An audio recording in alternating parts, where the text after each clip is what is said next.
telling everybody on the call right before we got started that, I really hope one day that we can get back to normal and get to post-COVID times, because although it's hard to travel and be away from family at times, it's really, really an honor and one of my favorite things to do, to be in events like this in parts of the country or parts of the world that I normally might not be in. And one of the things I love to do is connect with other professionals doing this work and similar work. So I'm just ecstatic to be here.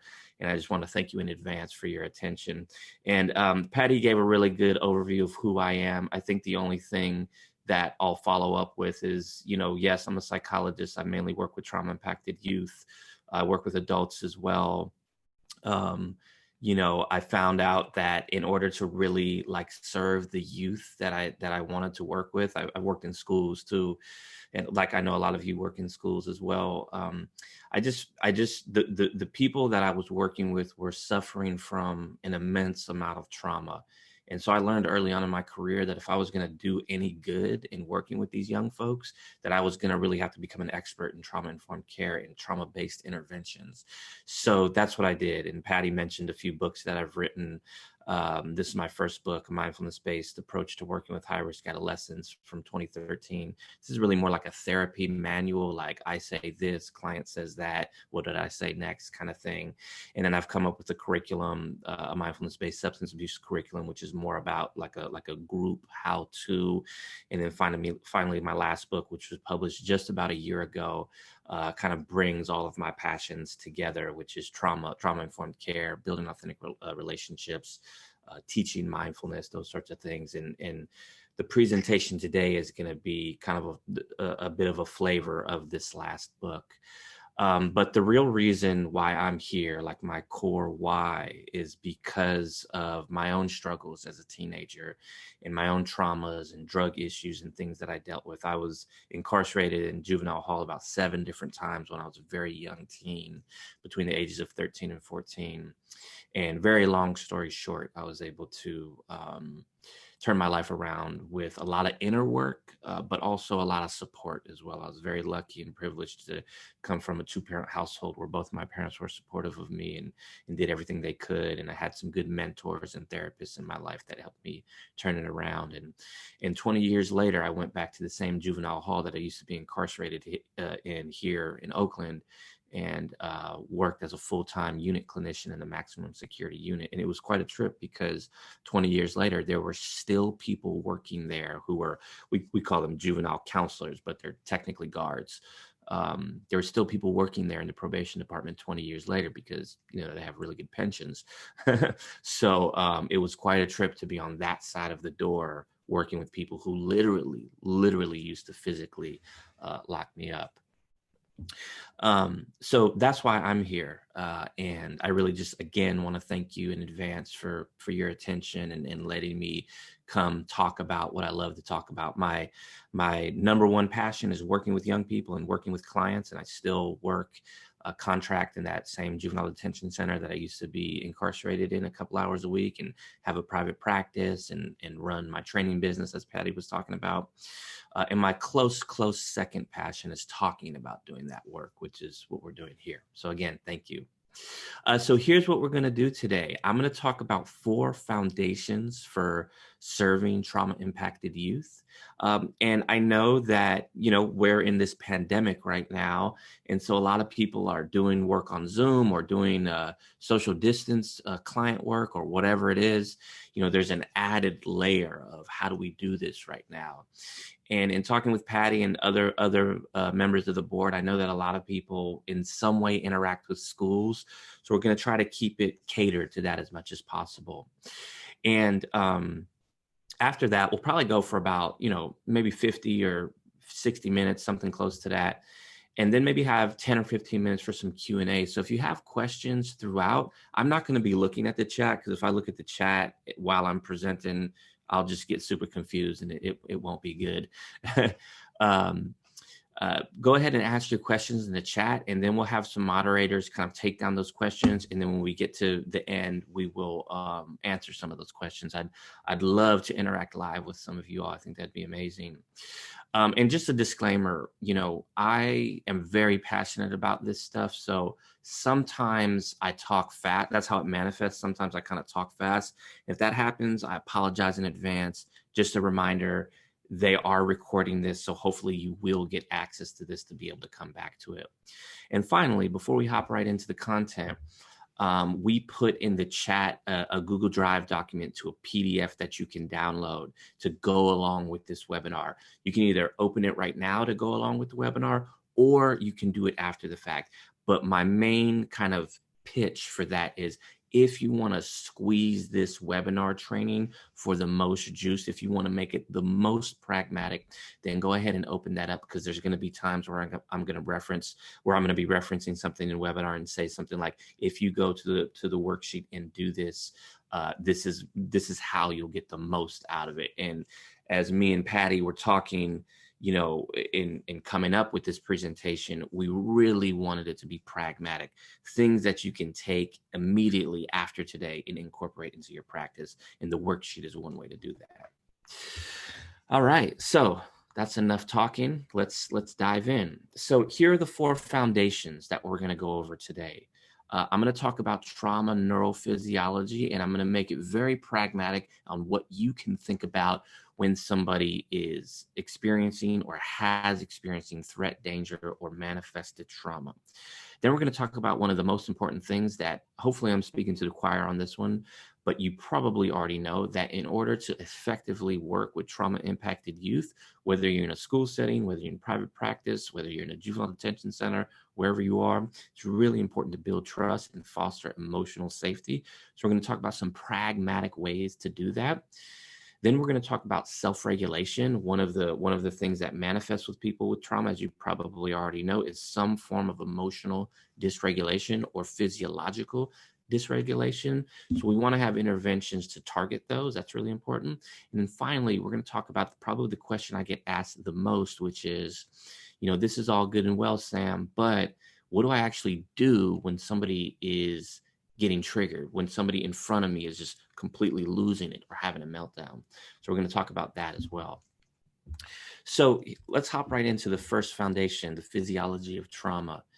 What you're looking at right now on your screen is a concept that was developed by a guy named Stephen Porges, who wrote a book called The Polyvagal Theory. He's a psychophysiologist, and he is best known for the polyvagal theory, which is gaining a lot of traction right now in the trauma-informed care field. And I came up with this image, but it's based off of his work. And he talks about the concept of neuroception as our kind of threat detection systems. This has to do with what's going on in our internal nervous system when we're in a situation where we're either safe or unsafe, because that has to do with trauma, right?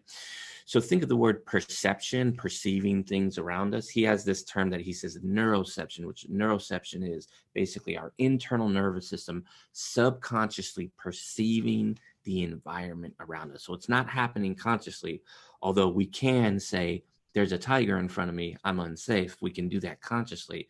But what's happening on the neuroceptive level is our nervous system is unconsciously scanning the environment to see if we're either safe, which is when we can engage our social engagement system, which is necessary to do things like therapy, which is necessary to do things like learn in an academic setting, or maybe we're in danger, which would activate our fight and flight systems, which are mobilizing systems, which compromise us in some way, but don't compromise us as much as the life-threatening bucket, which basically puts us in that freeze or that feigned death or that dissociative state, which are all known as immobilizing states, which is when we're at the precipice of something dangerous happening.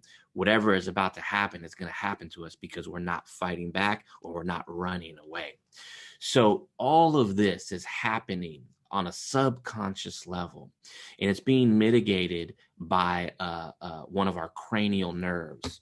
So if you think of our brain like this, I think you can all see me here. I'm holding up my two fists together. If you think of our brain like this, under our brain sits our cranial nerves, and our cranial nerves have a lot to do with why we as mammals are different than reptiles. Oops, I don't know if everybody heard that. heard that, but that was one of my notifications after I tried to silence them. Sorry about that. um, our cranial nerves make us as mammals a lot different than reptiles, and also make us as humans different than other mammals. And so our biggest cranial nerve is called the vagus nerve, and that is represented by this yellow nerve right here. And we don't have too much time to go into it, but this is what I was talking about when I was talking about Stephen Porges and the polyvagal theory. The polyvagal theory essentially suggests that it's the vagus nerve that is mitigating the fight, flight, and freeze, basically the threat, the trauma response, essentially this response right here. Are we either safe, are we in danger, or are we in the bucket of a life-threatening situation?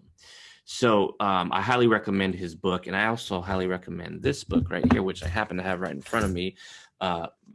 Stephen Porges is kind of like an academic, so his work can be dense sometimes, but it's really, really important. But this author, her name is Deb Dana. She wrote a couple of books, and one is called Polyvagal Exercises for Safety and Connection. Very, very, very pragmatic. A lot of just pragmatic, concrete interventions that you can use immediately. So if when we're in the Q&A, maybe I can find the link to that and put it in the chat for everyone.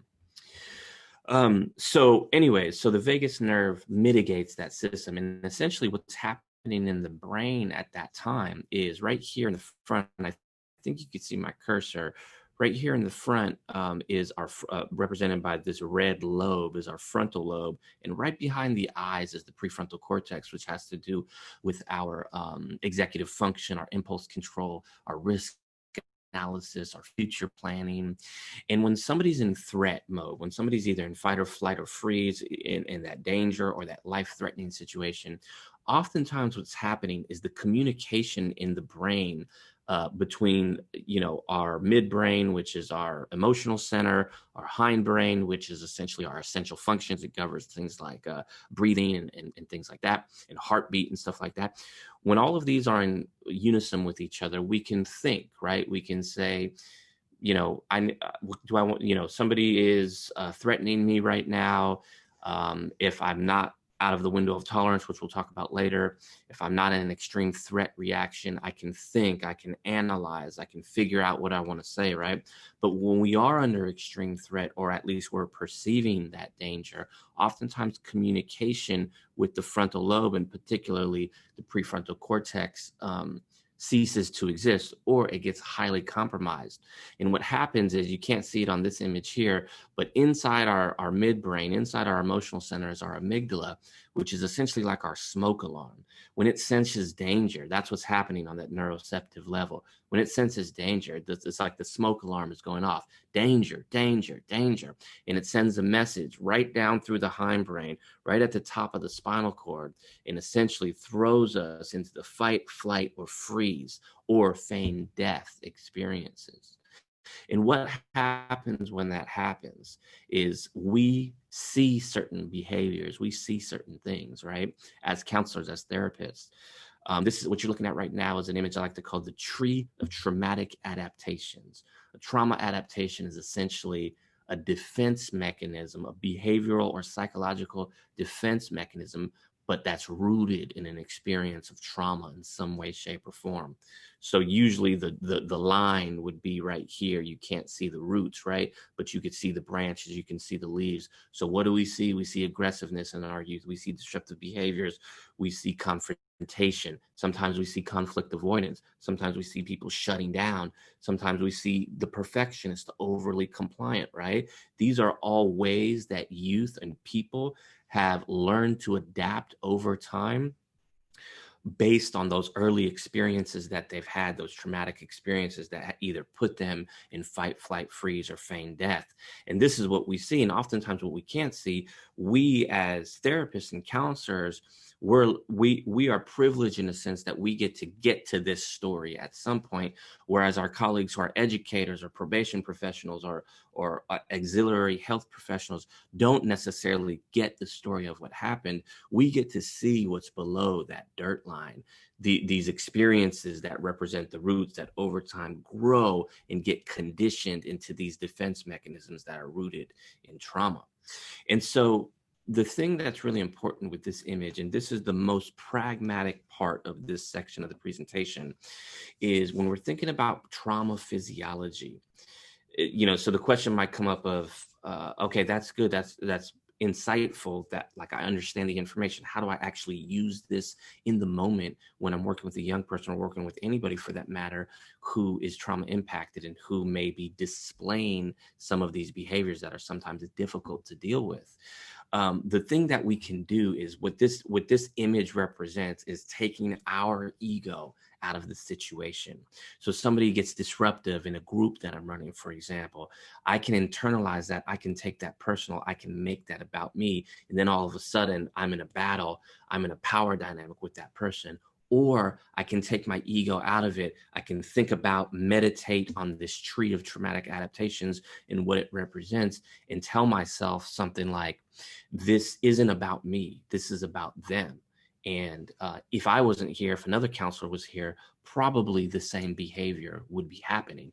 And they're playing out their behavioral and psychological defense mechanisms the only way that they've known how to protect themselves. Somebody who has initial really scary experiences as a kid, and their nervous system gets extremely stimulated, and they go out of the window of tolerance and they go into that fight mode, and they just learn to fight back over and over and over again.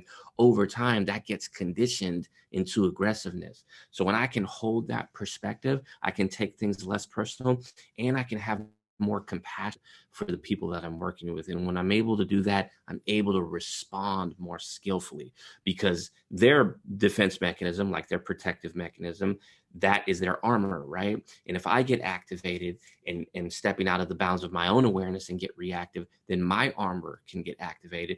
And then true communication isn't happening. It's just our armors interacting with each other.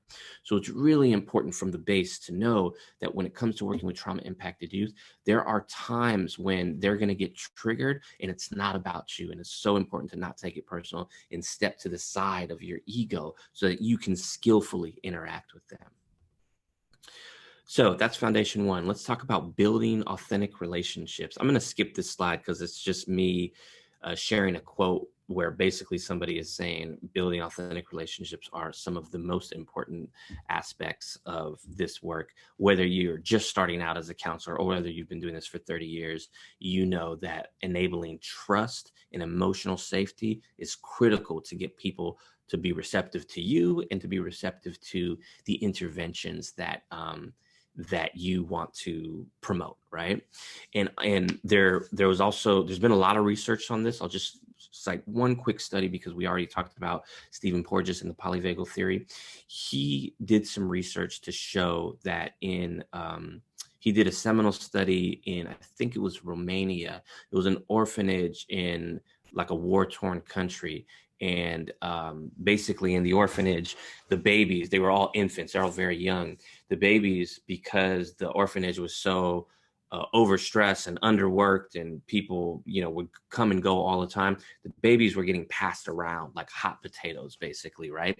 They didn't have that one or two or even three like close-knit family members that would pick the baby up when the baby was crying, coo the baby, rock the baby to sleep, right?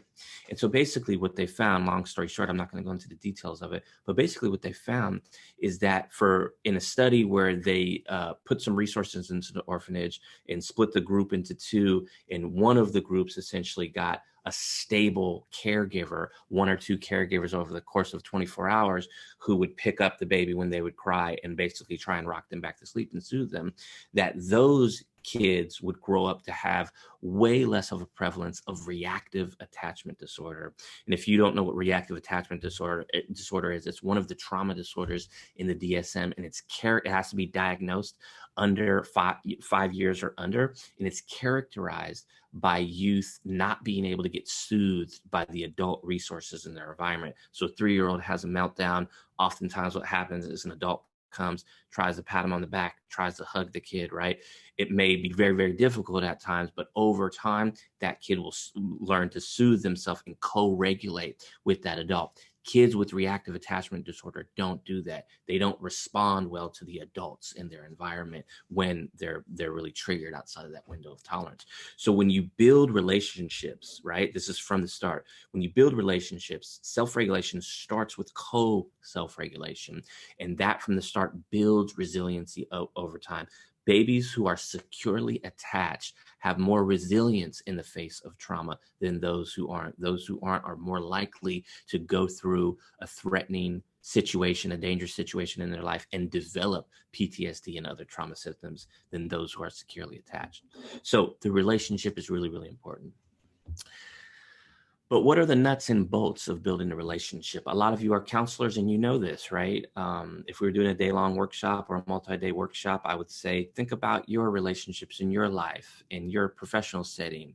You have the answer to this. It's just about kind of putting them down in a nuts and bolts way and thinking about them actively when you build with your clients, right? Our professional relationships are, of course, different than our personal relationships, but in building relationships in our professional settings manifest in a different way. But the actual building blocks, the things that make people trust you, are very, very similar across those settings. And so we don't have the time to go over all 6 of these points today. And these 6 points are not exhaustive in any way. These are just the 6 that I like to talk about the most.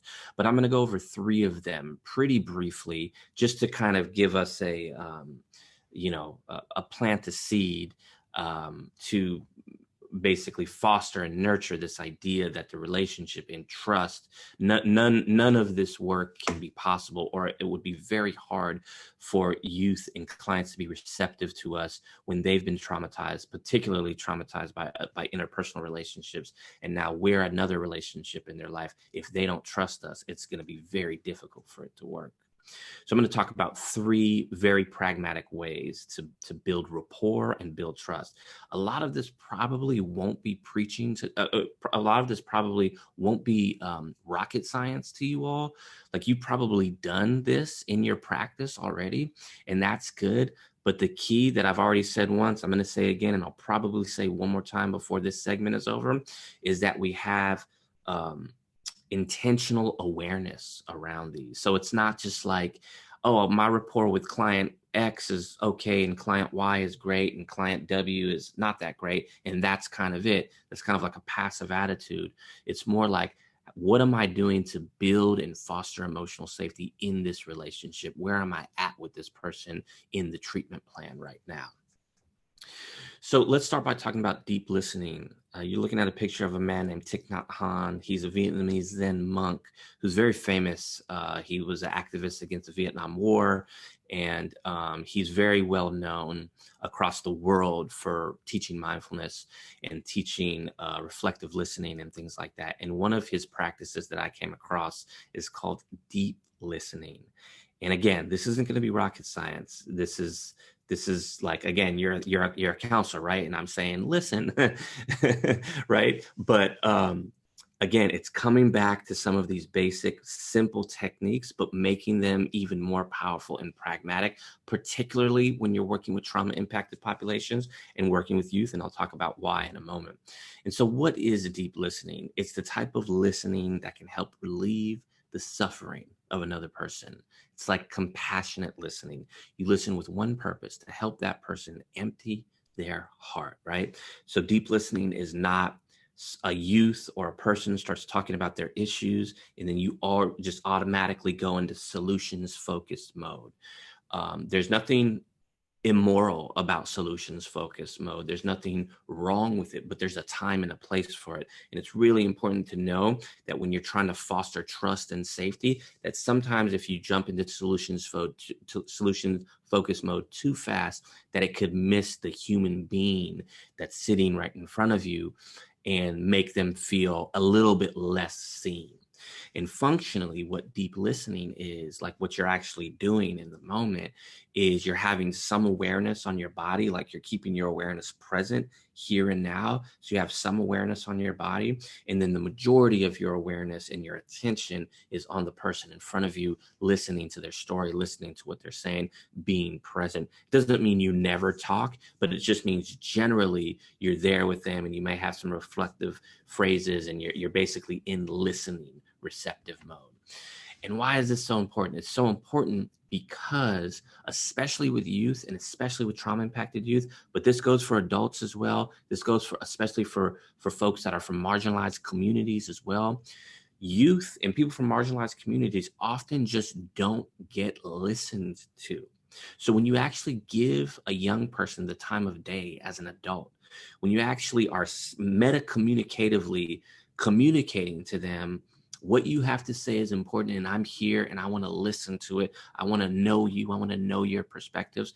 You're giving them a socio-culturally corrective experience, a relationally corrective experience. And when that happens, it's the building blocks for them to be just more receptive to you as a human being, as an individual, excuse me. And then of course, if they're more receptive to you as a human being, they're going to be more receptive to whatever it is you have to offer, whether it's a mindfulness practice, a CBT practice, whatever your interventions are, right? So what's happening, it doesn't always work in this linear fashion, but when you listen to somebody, you're going to have a better chance of understanding them cognitively, right? Like, of course, if you don't listen to them, in your mind somewhere else. So when you listen to them, you have a better chance of understanding them cognitively. When you understand somebody's perspective or attempt to, you have a much better shot at understanding them from an emotional perspective. That would be empathy, trying to put ourselves in their experience, in their shoes, right? We may not know what it's like to live in their shoes, but we can at least attempt to emotionally align with what their perspective is, right?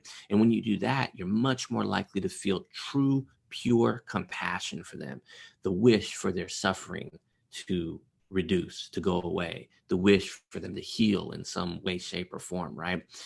And that leads to connection. And why does it lead to connection? Because a lot of times they can feel that from us. I'll tell you a very, very quick story. I don't want to get too far off topic, but I was working with a father of a young person who's in the court system. A colleague of mine was working with the young person, referred the dad to me. The dad was referred to me because the court said, Dad, you have to do one therapy session and just basically check off the box, but we kind of want to get you checked out, right? Situation was dad had raised the kid, single father for basically 10 or so years. The kid was about 11, active sports, doing really well in school, all of these things. Mom had came back into their life and wanting some form of custody. It got messy, court appearances, life got turned upside down, et cetera, right? So kid had to get evaluated by my colleague, and then dad was sent to me. So he comes in, basically first therapy sessions. He's like, man, I don't need this stuff. But he said the SHIT word. I don't need this stuff, blah, blah, blah, blah. I'm just here to check off the box. I'll pay you. We'll do it. We'll get it done. I said, no worries. I just come in and I'm just going to listen. I'm not going to judge you. I'm not going to tell you what to do. I'm not going to analyze you. You know, I know that's a lot of people have this stigma about counseling and therapy that we're just like going to overanalyze them and tell them everything that's wrong with them, right? And so he comes in and I kind of give him that spiel. And then we get going the whole session for about 45, 50 minutes. All I do is listen. All I do is say, tell me what's going on in your experience. What's going on in your heart right now? What's going on in your soul? What's your experience with all of this that's going on? And from time to time, I'd give him like a reflection back. But for the most part, I just practiced deep listening. I just practiced being present. I was just there with him. And of course, after just a few minutes, he started to open up.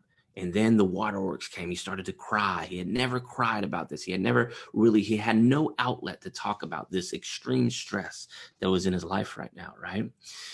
And so we're wrapping up the session. And remember, this was in private practice. This was not a rich man. And I always joke around about this, but I can't see anyone's faces right now. But I always say, I've written books, so my fee is not cheap, But my point in that is that he was paying out of pocket for this, right? And he says at the end of the session, he's like, some of you have probably heard some version of this too. He says, you know what, man? I like your vibes. I like your vibrations, let's sign up for another session. And so we ended up signing up for another. We ended up working together for months, all out of pocket, all because he had these preconceptions of what counseling was and therapy was. And those were not met, right? I was just open with him. I was just practicing deep listening. And that's what got us to have this wonderful therapy relationship. When he says, I like your vibes, what is he saying right there? He's saying, I feel safe with you. I feel like you're not judging me. I feel like you're here with me, like you're understanding. I feel like I can trust you, right? That's how deep listening can be super powerful and pragmatic. And again, the key is to have an intentional awareness of it. When you start to go in solution focus mode, again, there's nothing wrong with that. There's a time and a place for it, especially when a client asks you for it. But it's just important to, especially when you're starting at the beginning of a relationship, when you're initially building that rapport, to ask yourself, is this the time and the place for solutions focus mode, or is this a time and a place for me to just be present and show this person that I am unequivocally here with them and present to them? Because that can be felt. That's why deep listening is so important. So deep listening is like a receptive practice. An offering practice is skillful self-disclosure. This is the part in the presentation where, if we were in person, I'd ask everybody to raise your hand. Raise your hand if you work with teenagers. And then I'd say something along the lines of, if you work with teens, and this happens with all clients too, but probably it's a little bit more prevalent with teens. If you work with teens, that at some point they just ask you about yourself. They're interested in you, right? And we all get trained about self-disclosure in different ways. It depends what grad school you went to. It depends what your philosophy is. It depends your practicum supervisors, what their philosophy is, right? And usually I spend a lot of time on this, but I want to get to some of the more kind of pragmatic, like what do we do when somebody gets triggered, parts of the presentation. But self-disclosure is really important, and it's really important that it's skillful. Self-disclosure is basically saying, the idea behind self-disclosure is we're human beings, and especially when we're working with youth, we're human beings. And for us to have a real authentic relationship with the people we work with, they have to see us as human beings as well, right? We're always self-disclosing, whether you're all about self-disclosure or not. When I go into the juvenile hall and teach a mindfulness class, for example, I'm usually wearing like a t-shirt or something like that. I'm pretty casual, and my tattoos are showing, and they see the way I dress, the way I walk, whether I have a wedding ring on or not. All of those things, right, say something about me. It elicits a story about me. And skillful self-disclosure can sometimes help clarify that story and position you as a human being, right? And I think one of the things that I think is most relevant to the pandemic that I've personally experienced, and I'd be interested to see how many of you have experienced this too, is I've had folks come in to session, for example, not as many teens, more so adults, but some teens as well. And, really struggling with COVID, really struggling with the pandemic, just quarantine. I know different states and are different. Like out here, for example, schools are not open in my part of California. They are in other parts of California. I think Patty was telling me that schools have reopened in parts or all of Arkansas, right? And so there's this extra layer of stress going on, and people are dealing with COVID. They're dealing with this virus, dealing with everything that goes along with it. And I remember very vividly a client coming in and talking about just all of the stresses associated with it. And then he looked up at me and was kind of like, "Oh yeah, you're dealing with this too." And I was like, "Yeah, I'm a human being. I'm living through this just like you are, And so there was this moment where he humanized me, because it's very easy, especially with youth, especially with youth in the system, to otherize us as counselors, as therapists. You're just a part of the system, or you're not dealing with what I'm dealing with, right? And so skillful self-disclosure bridges that gap so they can see us as human beings. It's still very important to have boundaries. And it's still very important to know yourself well when it comes to what you say about yourself, because the key part of this slide right here, I think you can see my cursor, is this word skillful. What does skillful self-disclosure mean? It means I ask myself this question, is what I'm about to say about myself in the best interest of the person I'm working with? Does it provide value to the relationship? Will it help them in some way? That's skillful self-disclosure. You might be wrong sometimes. You might think, yes, it will, and then you made a mistake, and that's okay because we're human beings. That's when we go through our rupture and repair process as counselors, right? But the more you think about this before you talk about yourself, especially with youth, it will just put you in more of a reflective mindset, a mindful mindset, and that leads to more skillfulness. If you do have the worksheet, there's an exercise in there related to this that I think is really important. And that's essentially, I think it's on the second or third page. There's a decisional T. And basically it's things I'm okay disclosing about myself, things I'm not okay disclosing about myself. On the left-hand side, you go through a thought experiment and ask, like, if somebody asked me that, if a client asked me this, if a trauma impacted client asked me this, am I okay talking about it? I work with a lot of teens who use drugs, who smoke weed. So I think to myself, if somebody asked me if I smoke weed, if I have ever smoked weed or done drugs, would I put that in the yes column or the no column? If somebody who had this particular trauma and asked me, and let's just say I had that particular trauma as well, am I okay talking about that or not? The key is giving yourself some forethought and thinking about it ahead of time so you kind of don't get jammed up in the situation where it's more easy to be reactive and less skillful and then assert authority subconsciously and then create potential impasses, right? There may be things in the right-hand side of the column, the no column, that you're not okay talking about yourself right now, but 5 years from now, you will be okay talking about it, right? There may be things in the right-hand side of the column that you're not okay talking about right now, and you're never going to be okay talking about that with clients. And that's okay too. Having boundaries is important. It's just good to know yourself when it comes to this situation. So quick story. I was working with a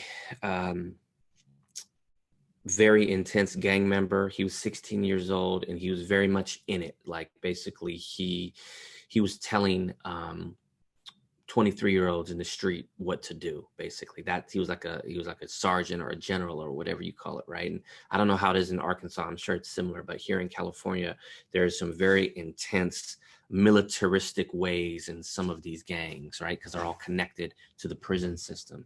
This kid was incarcerated in a juvenile detention center when I was working with them. And so he's working. So we've been meeting for about 6 or 8 sessions. High-ranking gang member, 16 years old, a very intelligent kid. And we're talking about his girlfriend who's on the outs. He's incarcerated, and he's basically telling me about issues he's having with his girlfriend. And he looks to me and he says, "Sam, do you have a girlfriend?" And this was, what is it, 2020? This was maybe like 15 years. This was a long time ago, 12, 13, 14 years ago. He says, "Sam, do you have a girlfriend?" At the time, she was my girlfriend. Now she's my wife. And I said, "Yeah, I have a girlfriend." And the next thing was that he said, that came out of his mouth, was, "Did you sleep with her last night?" And I was like, holy shnikes, what do I do, right? Red flags are going off. Red alert, red alert. How do I respond to this? At the time, I'm a young man in my early to mid 20s, and he's 16, 17, and I knew it was inappropriate, right? So I said to him, I just kind of paused and I said to him, "You know what, man, I'm really sorry, but I don't feel comfortable talking about that with you right now, you know?" And usually at this point in the presentation, I ask the group, "What do you think he said? What do you think his response was to that?" And people will nod or say something in person, but since I'm not looking at the chat, I'll just tell you what happened. He did not say, "Oh, okay, thank you, I respect that boundary." He did not do that, right? He said, "Well, wait a minute, Sam, wait just a minute. You want me to talk about myself in here, but you don't want to talk about yourself. What's up with that?" And I was like, I got a little reactive, right? Not in a super negative way, but I just wanted to correct him. "Wait a minute. I've talked to you about myself. You know, I told you I have a girlfriend. You know stuff about me. 15 years from now, I'm going to be doing talks on skillful self-disclosure, blah, blah, blah, blah, blah, blah, blah," right? And he said, "Come on, man, just tell me." And he leaned in. This was a juvenile detention camp with about 40 people, dorm-like setting. He leaned into me. He says, "Don't worry, man. I'm not going to tell anybody." Right. And I was like, "Nah." And he was like, "Come on." And I was like, "No, yes, no." And we were in this power dynamic. Right. And so I paused in that moment. I didn't know exactly what I was doing because, again, I was still kind of like a counselor in training, or recently had graduated.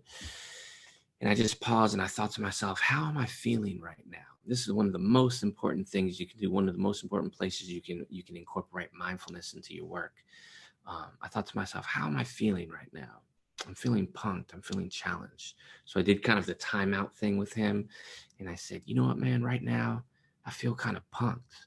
And a real quick tributary, I did not say you are punking me, because that would have made it more defensive, right? I just owned how I was feeling in that moment. And I said, what do you think about that? He said, well, I don't know. And I was like, well, let's talk about it out loud a little bit, going from that content level to the process level, what's happening between us. I said, we've been knowing each other for a little while, and, you know, we have a pretty good rapport. I like you. And I was like, what do you think the purpose of you kind of going a little bit deeper, trying to get that information from me was? Anyways, long story short, I like to think of self-awareness as an onion. You peel one layer back, there's another layer there of self-awareness. And this is what we were doing essentially in this process. And long story short, we came to this insight where it was like, of course he was trying to challenge me and punk me, and he was doing it subconsciously, because he actually admitted that he liked me too. He felt like we had a good rapport, but he was doing that subconsciously because that's how he got ahead in life. That was his traumatic adaptations, to challenge people, to punk people, to be the aggressor in many ways. That's how he rose the ranks, right? So our therapy was forever changed after that. It was like he was a private practice client coming in being like, Sam, I've thought about what I want to talk about in therapy this week, et cetera, et cetera. That all sat on the shoulders of skillful self-disclosure, a type of self-disclosure I didn't engage in and held a boundary. That's the personal life information. Did you sleep with your girlfriend last night? I'm not going to talk about that. I'm going to hold that boundary. And then another type of self-disclosure that I did engage in, that's sometimes even more powerful than just your life information, which is what's happening with you as a therapist here and now. I'm feeling punked right now. I'm feeling challenged. Let's talk about this out loud. That was a self-disclosure there. And that's an example of a skillful self-disclosure in a kind of a tense situation. But you can also have a skillful self-disclosure for your here and now feelings in a positive situation too, or when you're feeling empathy and compassion. When you express empathy and compassion, like is talked about a lot, one of the core tenets of motivational interviewing, when you express empathy and compassion, which is a form of skillful self-disclosure, they see you as more empathetic and compassionate, and that leads to better outcome. A lot of research has already shown that. So skillful self-disclosure is really important. Check out that worksheet to really get the most out of this. The last one I want to talk about in this segment, and I'm going to go over this briefly because we're going to come back to it in our fourth foundation, the INCRA. This stands for inherently non-clinical relational activity. And there is a place on your worksheet where you can think of all the INCRAs you have access to. This is where you're going to get the most out of the concrete, pragmatic things you can do with trauma-impacted youth, whether you're in school with them, like back in school, whether it's socially distanced, or whether you're doing stuff in telehealth online. An INCRA is essentially an activity you do with somebody that helps build trust, build relationships, helps the two of you get used to each other. That is not something that was developed by Sigmund Freud or Albert Ellis or Carl Jung or any other famous psychotherapist, right?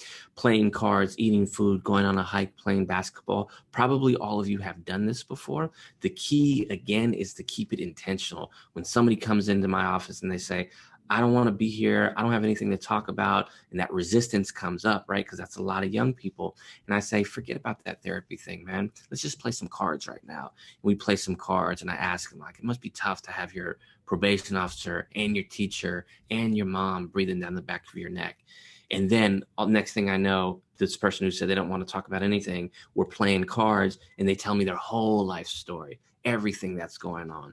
Why? Because an INCRA helps us put something energetically in between me and the person that I'm working with, that helps take the edge off, right? Because sometimes this direct confrontation or this direct interaction can feel like a confrontation from a lot of youth and trauma impacted youth, right? So it helps take the edge off in many ways, and it helps them get used to you. You're literally just sharing the physical space together, and it builds trust. And so in your worksheet, one of the things that I put down there was, think of all the INCRAs you have access to right now. Are you in an office? So you want to think about your physical space. Are you in an office, right? Do you work in a school? Then you have access to different INCRAs. Maybe if you work in a school, there's a big basketball court, a field where you can take walks, things like that, right? Or are you doing online telehealth only right now? What can you do to kind of take the edge off? And you have to get a little creative there. Maybe it's listening to music or something like that, where you just have that time to not avoid therapy, right? This is a strategic intervention to get them over time to be more comfortable, where we over time bring more and more therapeutic intervention, um, uh, but while at the same time foster that emotional and interpersonal safety, right? So think about that and really start to sketch out what INCRAs you have access to. Just like with the skillful self-disclosure piece, with this, the more you think of it ahead of time, the better equipped you're going to be, right? So for example, when I was working in the juvenile hall, essentially I was in a maximum security unit, and we just had an office in the unit, basically like a little dungeon. I couldn't take them outside. We couldn't just go play basketball or anything like that, right? But I had a computer, and I was allowed to look up music on YouTube. That was a rule that we could do, that everybody agreed to, right? So we would listen to music sometimes to start our sessions, and that would get people really, a bit more comfortable in the setting. And then I'd start to ask them, motivational interviewing-esque questions about their experience to get them to open up to me. And then trust would build. And the next thing you know, they would be more receptive to whatever it is I had to offer, right? For example, if I was going to teach them a self-regulation technique, they would want to trust me, right? Or when they trust me, when they were receptive to me, they would be much more receptive to self-regulation. So that's our second foundation: building authentic relationships, fostering emotional safety and trust. And there were two parts in there where you could literally go to the worksheet and squeeze this presentation for the most juice, so that you can have something to look forward to and immediately incorporate into your work. I want to move into our third foundation, which again is another pragmatic technique intervention you can take from today and incorporate immediately. And we're going to do this in our fourth foundation just in the next 15 minutes or so, because I want to leave a little bit of time for Q&A as well. So there are many ways to practice self-regulation and teach self-regulation. You probably noticed that in my opening introduction, when I reviewed my books, all of them had the word mindfulness in it, because that's one of my passions and one of the things I've gained expertise in, because it helped me in my life. When I started struggling, I started meditating and practice mindfulness when I was 13, 14 years old. And I've used that to help a lot of people gain self-regulation and deal with trauma and deal with a whole bunch of things, right? So I'm going to tell you what that is and just present it real quick. I'm going to tell you a metaphor that I use with the youth that I work with and with the people I work with. And I want to just invite you, again, this is being recorded, come back to it over and over again. I'll also send you some more free resources. You can take this metaphor and use it, tweak it, use it immediately. So the metaphor goes something like this, and it's a way to define and describe what mindfulness is. Because if you just say something like mindfulness is non-reactive present moment awareness, that's true, right? But we really want it to stick with the people we're working with. So I define this through the lion mind versus dog mind metaphor. This is my little mindfulness bell right here, meditation bell. Let's say this is a dog and I'm standing in front of, let's say this is a bone and I'm standing in front of this dog right here, and I'm waving the bone in front of the dog's face, and I throw it 10 yards to the right. What do you think the dog's going to do? Most of the time, the dog's going to go after the bone, right? Now, let's say, I don't know why I'd ever be in this situation, but let's say I was standing in front of this majestic looking lion, and I had the bone, and I wave the bone in the lion's face, and I throw the bone to the 10 yards to the right. What do you think the lion is going to do? And if you're like most people, most youth that I present this to, they'll say, the lion's going to eat you. And I always say, the lion could eat me. The lion might eat me. But there's a fundamental difference between the mind of the lion and the mind of the dog. When I'm waving the bone in a dog's face, the eyes of the dog are looking at nothing but the bone, right? So if I bring the bone over here, the dog's eyes track it. If I throw the bone over there, the dog goes and gets after it, right? It's just tunnel vision.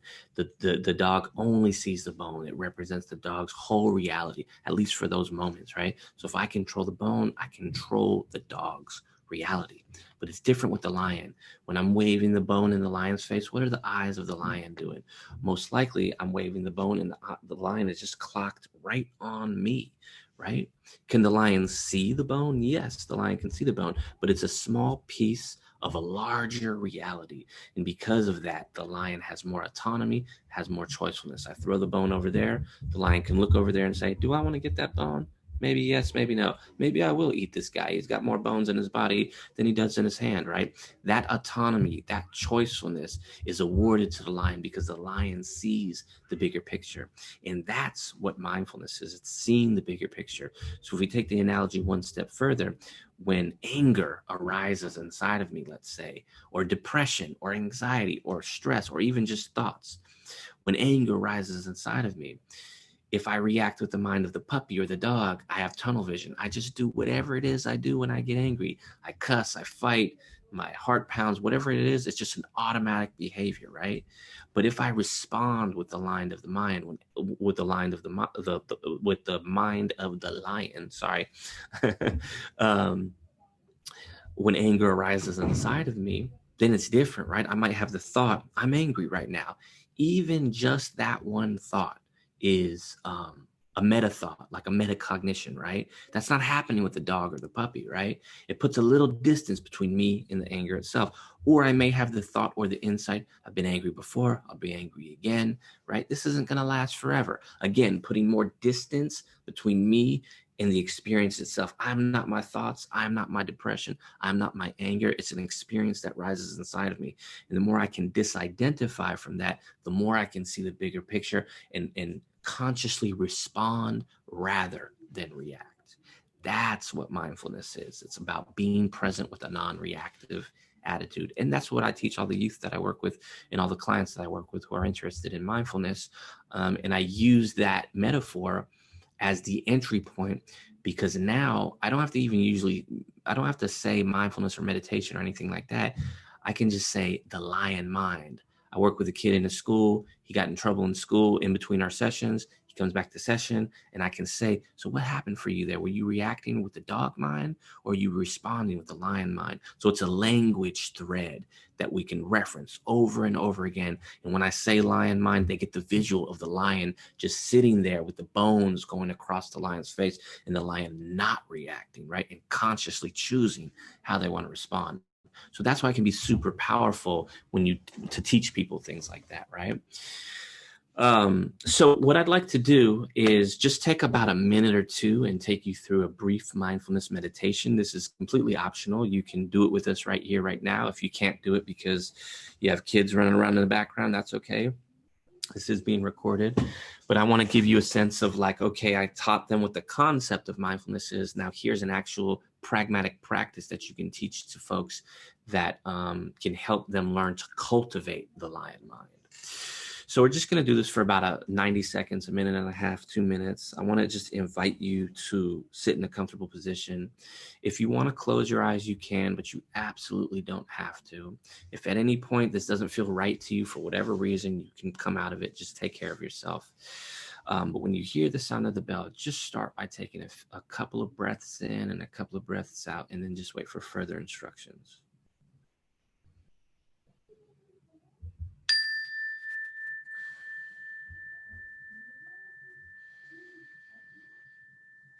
Just breathing in and breathing out.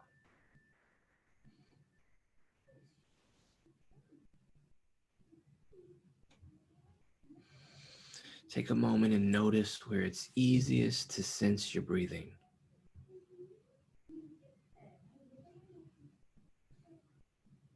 The nostrils, the belly, the chest. Wherever it's easiest, just let your awareness rest right there. Breathing in and breathing out. And you might notice that your mind wanders away from your breath, even after just a few breaths, and you get distracted and you start to think about other things. That's totally normal when that happens. There's no need to think you're doing anything wrong. When you notice the mind wandering, just gently bring it back to that anchor point where it's easiest to sense your breath. The belly, the chest, the nostrils, just simply breathing in and breathing out. Right now, your mind may be calm and serene, or it may be jumbled and overwhelmed with thinking, or anywhere in between. Whatever your experience is, that's okay. The lion mind, mindfulness, is not necessarily about having no bones in your awareness, or just having clear thoughts, or being calm. It's just a way to draw our awareness into this present moment, to be present to whatever is in our experience. Breathing in and breathing out. In a moment, I'll ring the bell, and when I do, I just invite you to shift your awareness to your ears and your hearing sense. Listen to the sound of the bell until you can't hear it any longer, or until it's no longer there.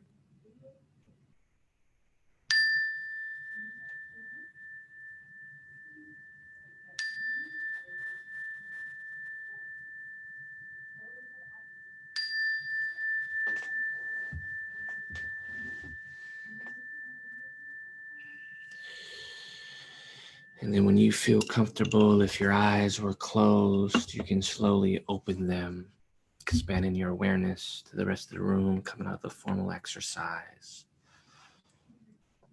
So just take a moment and stretch, take a sip of water.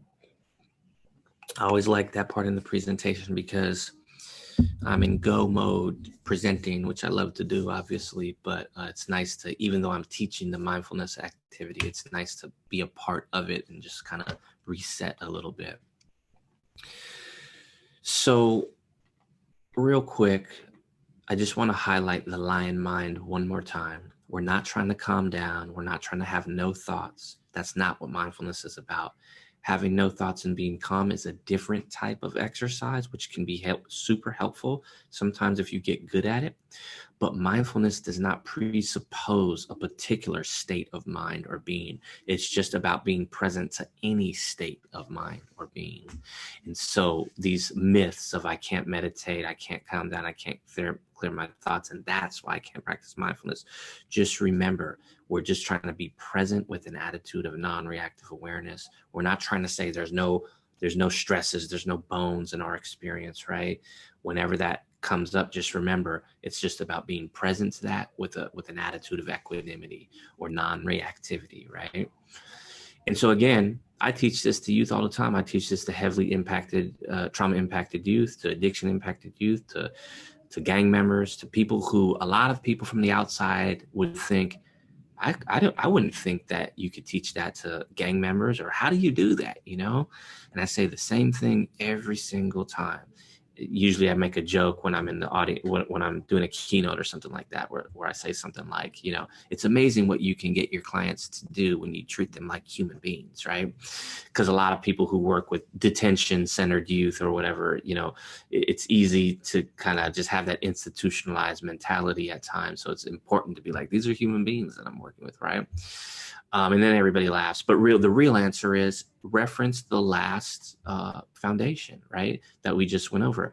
It's important to build authentic relationships in trust and foster emotional safety so that they will be more receptive to me as a human being. And then when I say, hey, this thing that you're dealing with right now, having these, you know, outbursts of anger, or dealing with drugs, or dealing with all the things associated with trauma, this is what's been helpful for me in my life. You know, this is an activity that I've helped a lot of people with in exercise, and this is what it is. Can I share it with you? They're 10 times more likely to say yes and go into it with an open mind if I've built that relationship with them, or at least if I'm concurrently building that relationship with them. And that's the answer. That's how you get people and get trauma impacted youth to try out with an open mind and experiment with some of these activities and exercises. And when you, and as you all probably know, it's important that they go with an open mind because we want them to practice over time. Because when they do it over and over and over again, then they start to gain some proficiency in an activity like mindfulness or any self-regulation activity. And then they learn actual self-regulation, which is huge. But sometimes mindfulness meditation is contraindicated. Sometimes somebody can be too traumatized or too triggered to sit down and close their eyes. They don't feel safe enough. Or sometimes just meditation itself is like, I'm not with that. That maybe that's against my religion, or I'm just not comfortable with that, right? You can always teach mindfulness through what we would call informal mindfulness or mindfulness beyond meditation. And I love this acronym right now right here that I use with a lot of the people I train, and also with myself and also with youth as well. It's just a mindfulness based acronym to where when somebody starts to feel something, we would practice TAP, right? TAP. The idea is tap in with yourself. Colloquially, in my region here in California, a lot of youth that I work with, a lot of people that I work with, if I were to say, let's tap in real quick, that a lot of people understand that vernacular, that slang, I guess it is in a sense. So you could come up with something different, but the idea is to have an acronym that means something that people can remember, that spells out a way for us to practice mindfulness in the moment without ever closing our eyes, without ever calling it mindfulness or anything like that, right? So TAP stands for take a breath. So when somebody starts to get activated, you take a breath, you acknowledge, how am I feeling right now? And then you proceed. How do I want to meet this moment, right? There's 1,000 different ways you can meet each moment, meet each situation in your life. We don't have all the answers for that, but if you do the first 2 steps, you will much more likely be more skillful in whatever it is you do, right? And so that's the power of TAP. That's the power of mindful breathing beyond meditation. So we've talked about trauma physiology, foundation 1. We've talked about building trusting relationships, foundation 2. We've talked about foundation 3, which is self-regulation, right? And then what foundation 4 is, what do we actually do when trauma impacted youth get triggered, right? And this is what I want to end on today. I should have said this at the outset, but this is all of what I'm talking about today is very introductory, right? I could do a whole training on mindfulness and self-regulation. And so I just wanted to put that out there because I forgot to say that. But this is the question I get asked the most, which is essentially like, when somebody gets triggered, what do I actually do in the moment? The first thing to understand is the window of tolerance. Some of you may be familiar with this. It's a concept from Dan Siegel's work. And this really connects back to the trauma physiology we were talking about. When somebody is physiologically triggered and aroused, if they're outside of their window of tolerance, that's when the brain is going to get compromised and they're going to engage in all of those traumatic adaptations and go into that fight, flight, freeze, right? Whether it's hyper arousal above the window, which is the system gets really, really stimulated, right? Or hypoarousal, which is when the system really gets depressed and people go into feigned death and dissociate and completely detach, and their face, they start to have flat affect and things like that. If somebody is really triggered in front of you, one way you can tell if they're out of the window of tolerance is if they can't like engage their regular language capacity. So for example, if the person can normally talk to you and they get really triggered and they can't necessarily put a sentence together, that's a good indicator that they're going out of the window of tolerance. I remember I was working with a youth one time in the juvenile hall whose mom passed away while he was there, which is really tragic. And long story short, he came into session. This was a very articulate young man. He came into session and essentially he was like, he sat down and he was like, Sam, and it was like he couldn't put a sentence together. He was in shock, he was grieving, and he was going out of the window of tolerance. Actually, in his case, he was coming down here and he was hypo-arousing and completely detaching because of some of the traumas that he's been through. And so something really important to know when you're working with trauma-impacted youth, the first and only goal is if they're out of the window of tolerance, if anybody that you're working with, if they're out of the window of tolerance, they're not, and they can't put a sentence together. That means they can't learn a new psychotherapy intervention. They can't respond to a directive. If you're in a school setting, they definitely can't learn new educational material like a new math problem or history or something like that, right? They're out of the window of tolerance. Their brain is compromised and shutting down and down regulating. If that's happening, the first and only goal is to get them back into the window of tolerance. If you're back in the window of tolerance, like let's say up here, this is somebody who's really aggravated or really triggered, maybe very mad, for example, but they can still think. But when you're up here, you're in that blind tunnel vision rage, right? And you can't think, right? So when you're in the window of tolerance, you can still be emotionally activated, but you're much more receptive to different interventions, right? Particularly things like talk therapy or other things. So there are a lot of ways to bring people back into the window of tolerance, but here's one thing that we already referenced that I want to come back to: the INCRA.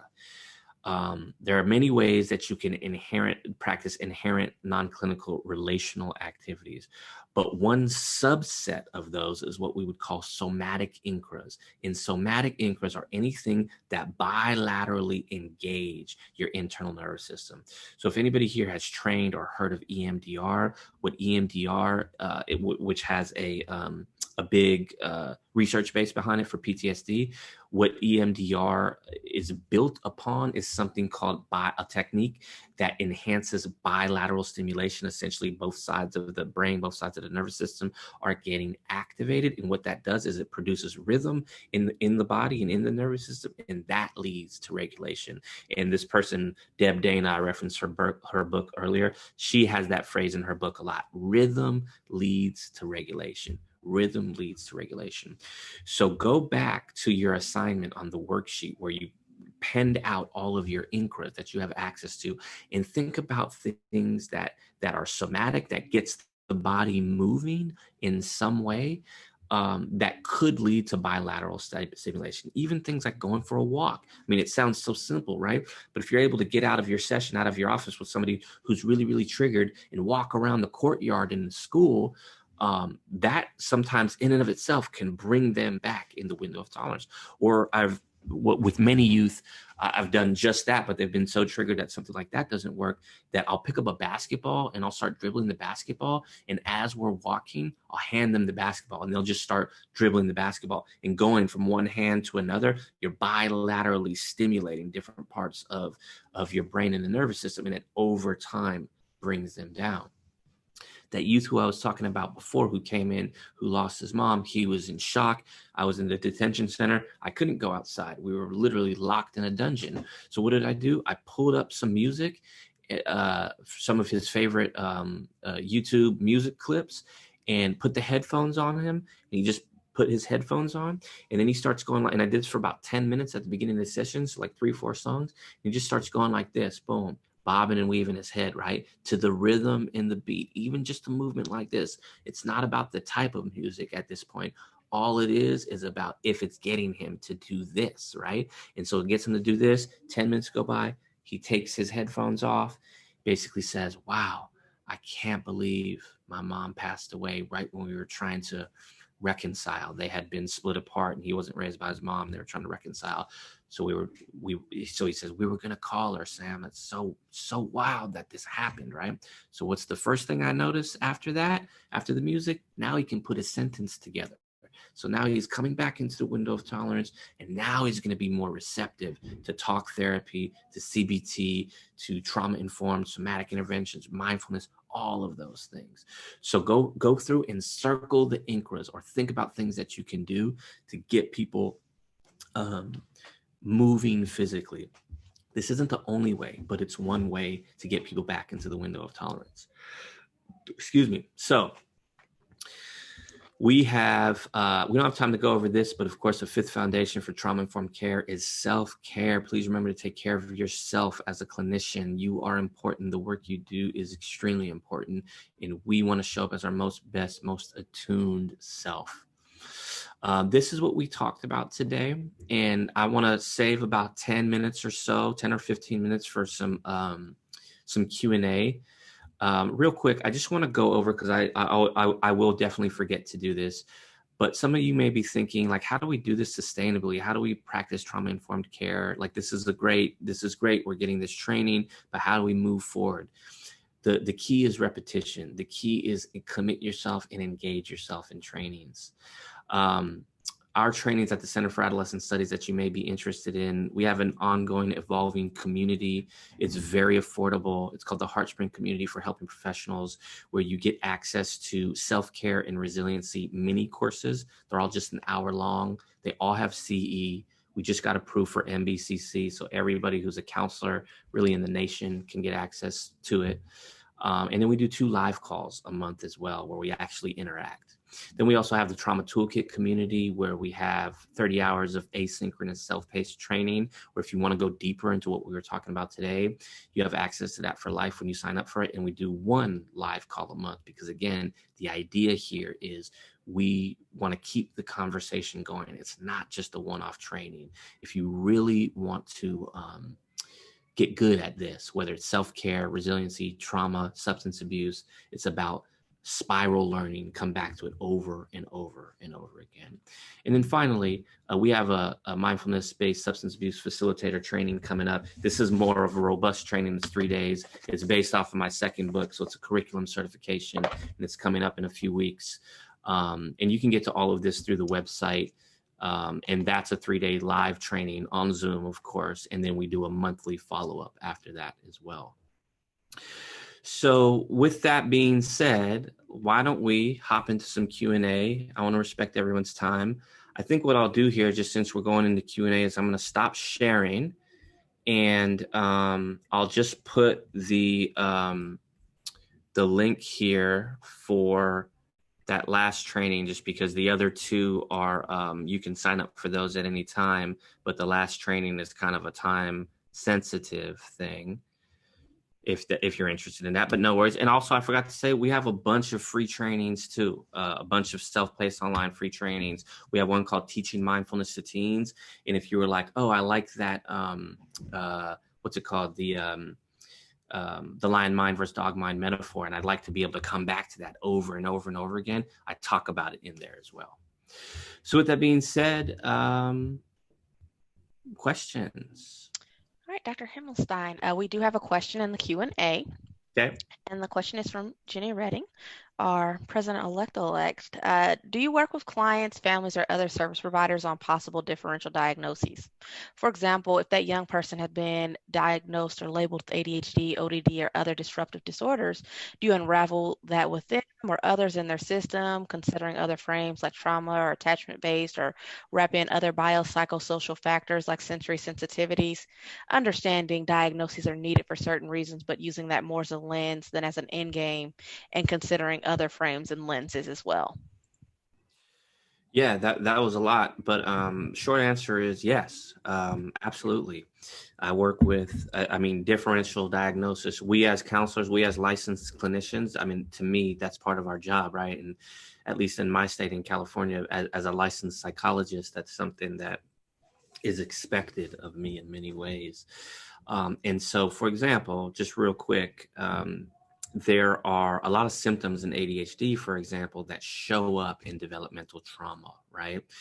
The 30-second antiquated version of PTSD in the DSM is that PTSD, while it's very important in that it's in the DSM, is a limited diagnosis. There's a lot more people who experience trauma who don't meet the criteria for full PTSD. And that's because PTSD was put in the DSM really by advocates from the Vietnam War, and it represents war experience, right? A lot of people have similar types of symptoms who go through other experiences as well, but they also have other symptoms. There's a researcher named Bessel van der Kolk, who is one of the world's leading pioneers in trauma research, and he came up with a disorder called developmental trauma disorder. It is not in the DSM. They tried and failed to get it into the DSM, and there's a whole political reason that comes to diagnoses and meds and the pharmacology world that I won't get into right now. But essentially, when you look at developmental trauma disorder, there are a lot of attention and emotional dysregulation symptoms that can very much mimic things like ADHD. And so I've personally worked with a lot of folks who have been diagnosed by other clinicians or psychiatrists or even their primary care physicians with ADHD. But when I do a little bit more digging and evaluation of them, it's clear that those symptoms are actually coming from trauma. So I'm very, very, long story short, I'm very big on differential diagnosis. And I'm very big on talking about that. I think this was the other part of the question/comment as well. Talking and educating about that in the systems, parents, schools, administrators, all of those things. I see that as part of my role as well, to essentially educate them on, why it's important to think about things through a trauma-informed lens. And, I do personally believe ADHD exists. It is a phenomenon. It's not just trauma, but I also believe that it's overdiagnosed in a lot of communities, especially with young boys as well. So good question. Anything else? Thank you for that. We're still monitoring the chat, and nothing else has come up in the Q&A. But I really just want to say I really appreciate your metaphor about the lion mind. From a DBT background, we have wise mind, emotion mind. And from a cultural framework, I really like the lion metaphor specifically because I think young communities of color really appreciate being a lion versus a dog. There's so much about I'm a lion. There's kingliness in being a lion. So I really appreciate you sharing that metaphor. I myself use food metaphors to describe how are we thinking, how are we processing and taking things in. So I really liked you sharing that piece of information about how you practice. Great. Awesome. Thank you. All right, so we're still monitoring questions. Please keep them in. You guys are also welcome to raise your hand if you would like to speak, and I can give you permission to speak and make your comments while we have Dr. Himmelstein here with us. Lots of compliments to you. Thank you for sharing your expertise and your experiences with us.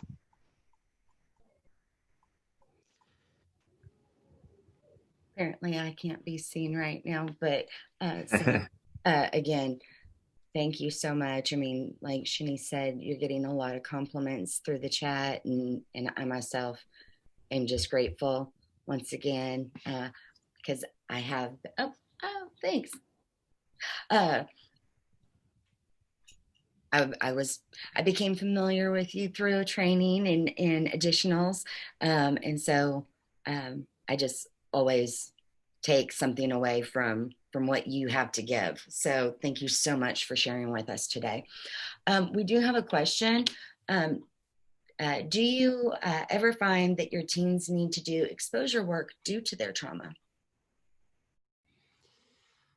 Good question.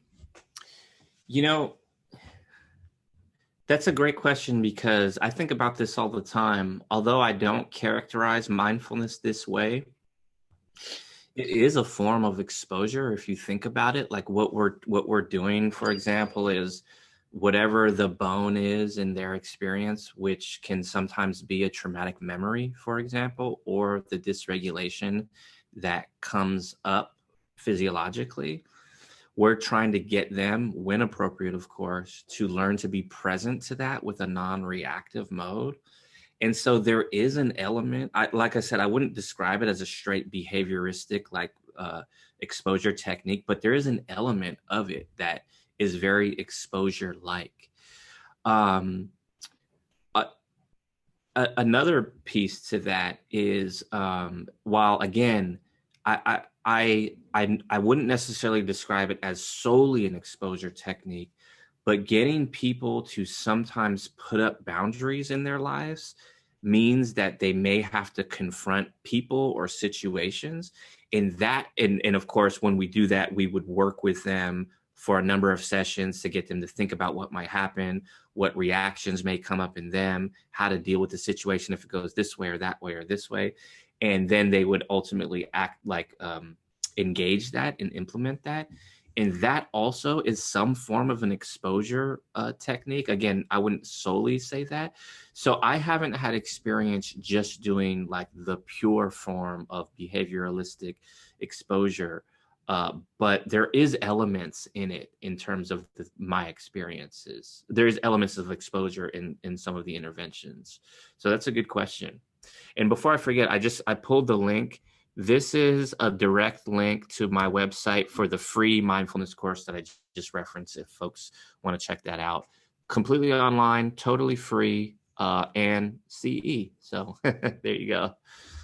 Thank you for sharing that. We do have another question for you. In the public school setting, it's so hard for the teachers to teach children with trauma-based diagnoses. Any suggestions on how I could support the teachers? Yeah, you can have them come take my course. No, I'm just kidding, but I'm serious at the same time. It's really important that teachers get the necessary support and training that that they need, right? And so, for example, I do a lot of teaching of teachers and teaching of therapists who work in groups. And so, first and foremost, one way to support a teacher is to educate them in an appropriate, relationally based way about trauma and about things like the tree of traumatic adaptations so that they can learn to take things less personally.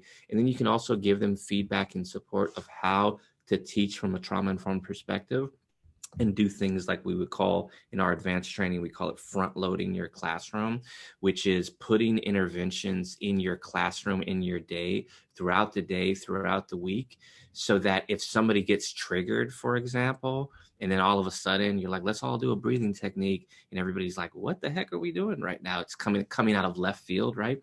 If you front load your classroom and do some of those incras and some of those breathing techniques, doesn't have to be every day, but consistently. So it's like expected by the students. Then when somebody gets triggered, so that the teacher doesn't have to say, hey, you, Johnny, let's shine the light on you right now and help you calm down, because that could trigger somebody more, right?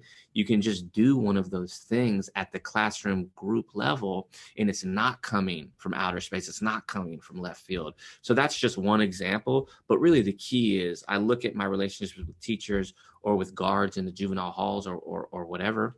I look at them just like I would look at my relationships with youth. I'm going to foster emotional safety with them. I'm going to build a real relationship with them so that they are actually receptive to me and the support that I can give them to help them do their jobs better, you know? And of course, doing that from a sensitive place is important because, you know, we don't want to tell a teacher how to teach kind of thing, right? Or tell a juvenile detention guard how to do their job, but we want to support them and promote that trauma-informed lens. So that relationship is really important. And building that relationship with them is, if you work in a school setting and you're the school counselor who always gets called in when somebody's having a meltdown or something like that, it's really important to foster that relationship with the teacher. It's a good question. Thank you for that. And I really appreciate that collaborative team-based approach to working in communities with vulnerable populations. I think that is so necessary to the work that we do. As we are coming up a little bit over time now, I do want to remind everyone in the chat here, you'll notice there's a link to a Google form so we can get your information for CEUs to be distributed and to hear comments about how you felt like this session went, so we can really get some good information to Dr. Himmelstein as well.